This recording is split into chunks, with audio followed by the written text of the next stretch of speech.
Have you ever stopped to ask why so many people begin important journeys but never reach the destination?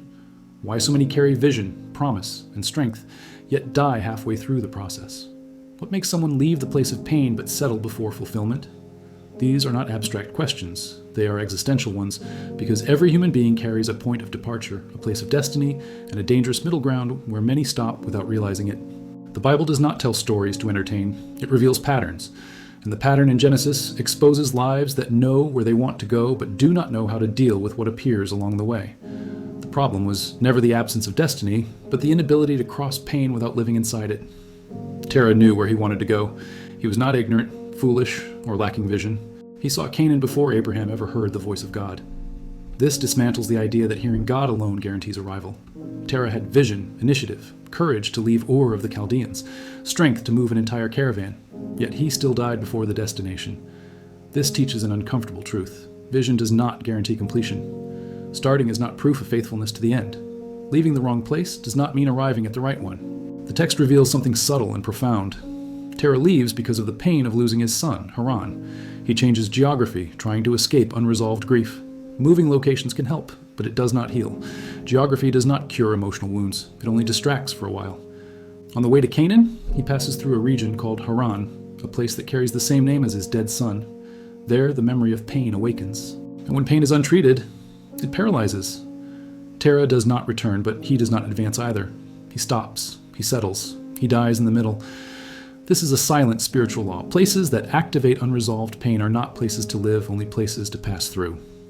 When you live where you were meant to pass, you interrupt your future. The greatest danger of the journey is not the desert. It is emotional comfort disguised as rest. Haran was not a bad place. It was simply the wrong place to remain. Many do not fail because they chose the wrong road, but because they stopped too soon in something that felt sufficient.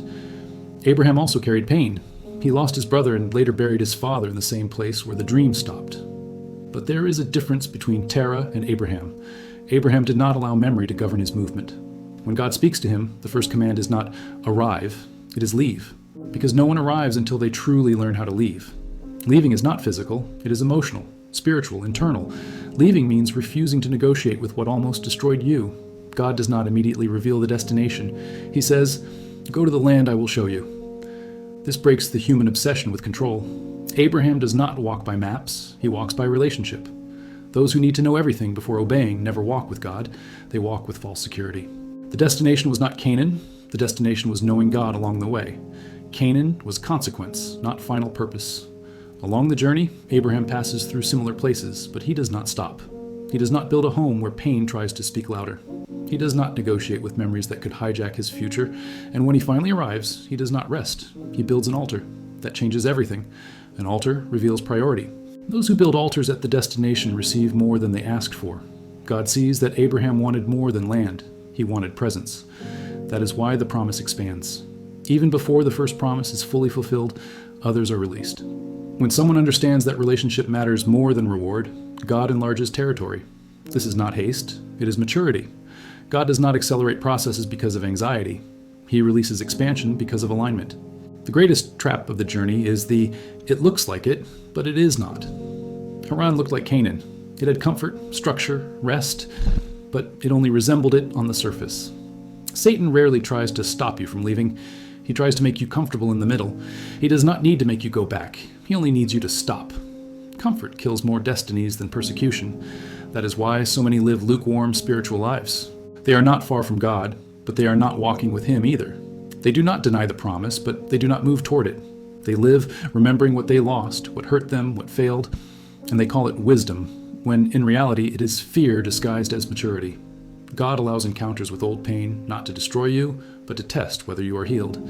If you still need to stop and converse with the past, it is because it still rules you. Those who are healed pass through. Those who are untreated remain. The difference between victory and stagnation is simple. What you do when memory awakens. Abraham reaches where his father did not to shame the previous generation, but to complete what was interrupted. This reveals a powerful principle. Some generations are called to start cycles, others to finish them. Not every generation opens paths. Some close processes. Closing cycles requires more maturity than starting dreams. Jesus did not come to begin processes, he came to complete them. He did not divide redemption into installments, he paid it in full. That is why those who walk with him do not live on delayed promises, but on established realities. Those who understand this do not live afraid of losing everything, because they did not build their lives on what can pass away. The clearest sign that eternity has been forgotten is not sin, but anxiety. When the mind becomes trapped in what can be lost here, it is because it forgot what is already secured beyond. Those who understand eternity cross waters without drowning, fire without burning, pain without being destroyed. It is not the sea that passes through the people, it is the people who pass through the sea. It is not the crisis that defines you, it is how you cross it. Those who know where they are going do not panic over what they must cross. Those who walk with God do not ask, why? They ask, how do I pass without stopping? In the end, the question is not whether you will pass through Haran. Everyone does. The question is whether you will live there, whether you will pitch your tent in pain or simply cross it with your eyes on destiny. Those who live in pain die in the middle. Those who cross arrive transformed. The call remains the same. Leave what is yours to receive what is mine. Not because mine is only better, but because mine is eternal. What is yours may be good, but it can be lost. What belongs to God adds no sorrow and cannot be taken. Those who understand this recover lightness, joy, and courage. The future does not belong to those who see it, but to those who cross without stopping. Canaan is not a place on a map. It is the result of a journey made without negotiating with pain. Those who do not stop in the middle arrive, and those who arrive discover that the greatest reward was never the destination, but who walked with them until the end.